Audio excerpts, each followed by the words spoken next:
As rural areas all over the world collapse in the unplanned, unthinking march to full urbanization, the histories of these communities, the stories of these people, extremely complex, are lost forever.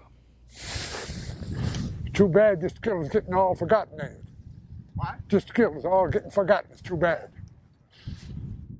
My old man had a side that come out here like this, and then it come up like that. And Mister, that was a good one.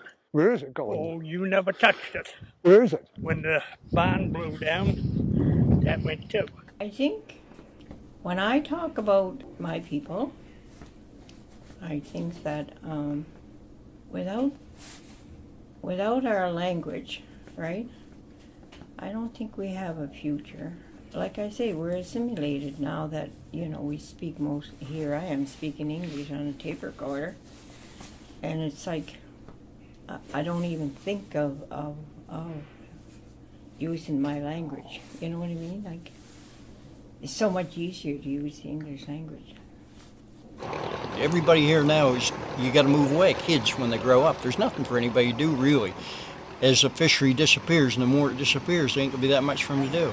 So it's a people's archive is to tell the stories of the everyday lives of everyday people. My name is Majd. I arrived with my family since January. We came to Canada to rebuild our future again, to rebuild our life again after we lost everything. He started speaking English in January, which is astounding to me.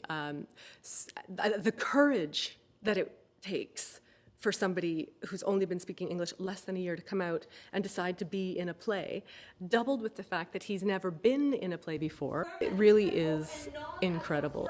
I consider myself a street artist, and what I do is often regarded as not in the best legal light. I started realizing what I was doing I didn't really feel like was much of a crime, and most people I talked to about it, very enthusiastic about what I was delivering. I find it just connects us to the world in the larger picture, because there's an awful lot of this worldwide. It's nothing new. It's been going on for, like we were talking about, thousands of years. People trying to express themselves in this fashion. Heavenly sunlight, heavenly sunlight.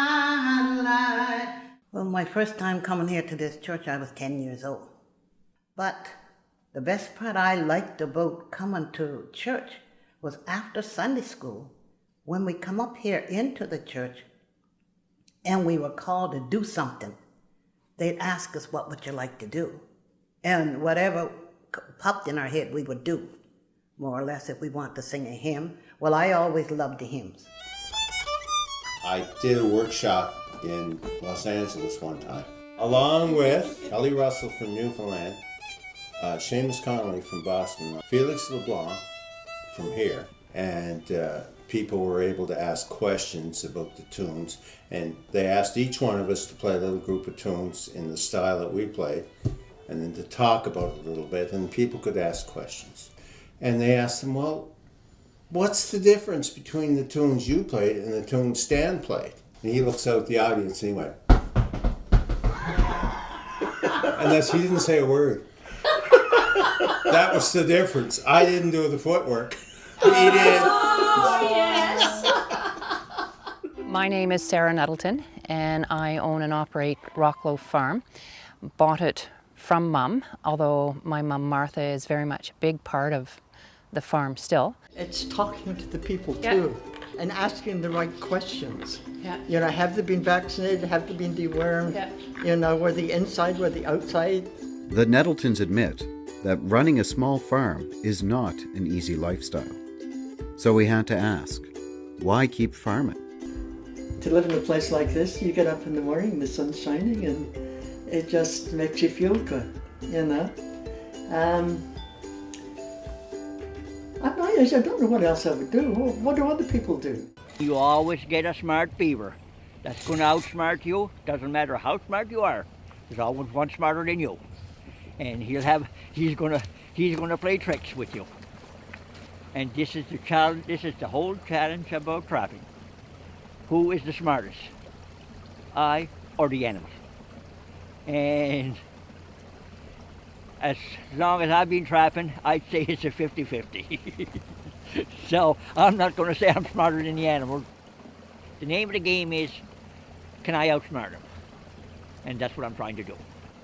Everybody's from Antigonish. Dad fished, his father fished, and my great-grandfather fished, all in the same area. And so, fishing has been part of the McDougall family for a long time. My first time fishing lobster with Dad, I can just remember being nervous. I knew how good my older siblings were, and they had all their experience under their belt already. I definitely looked to my older sister, and she showed me the ropes, and I can remember her telling me, oh yeah, when the trap comes up, Dad opens that trap, he likes when you take the bait bag and put it on top of the trap for him so he doesn't have to go get it himself.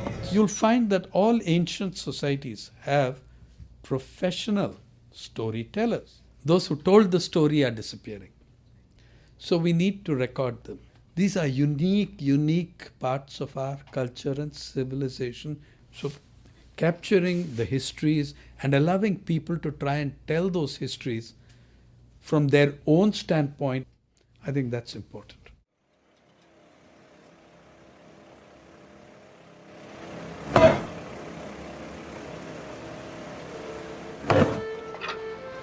For a whole resource like a Bay of Fundy just to dry up like that. When I was a kid, this weir here would have been right full of pollock, 6 feet long, they're just great big pollock and codfish. It would have been full all the time, and they're just, we never ever see one now. They're gone, and the herons going the same way. I tell him, don't look at this Matthew. He's 14 years old. By the time you grow up, this will be all gone. Like our sister Sarah McPherson is very passionate about everything she believes in. I am the niece of Dr. Hugh McPherson. He was one of the great promoters of organic farming that you hear so much about today. Now just have a historical consciousness and place yourself back in 1934. I saw my father grow fields of vegetables and turnips and that type of thing, and having to feed them to the cows because he couldn't sell them during the Depression. All my life I've been, 74 years. And we used to have the shop right out here. Dad used to have the shop just down where you drove in the driveway down there. You didn't say, I don't want to work or I want to do one of them foolish games or something like that. You just go and you have your chores to do and you do it. They say I should retire, but I don't know. I don't think I'll enjoy it any better than when I'm doing it now. So. It's a little past 4:30 in the morning, and Captain Fred Syllaboy is preparing for another day on the water. It's the second last day of this year's snow crab season. Syllaboy's crew, Billy Gugu and Jamie Ledrew, prepare to shove off from the wharf in Cheticamp. Today's destination, about 10 miles into the choppy Gulf of St. Lawrence. Down one crew member today, Captain Syllaboy, a veteran of 26 years on the water, comes back to help muscle the trap into place. A full trap can weigh as much as 800 pounds. See, the criteria for the actual stories is very simple. Everyday lives, everyday people. It could be anything. We are looking at the histories of people. We are both a contemporary journal and an archive. In that, we find that we are often coming up with discovering the extraordinary in the ordinary.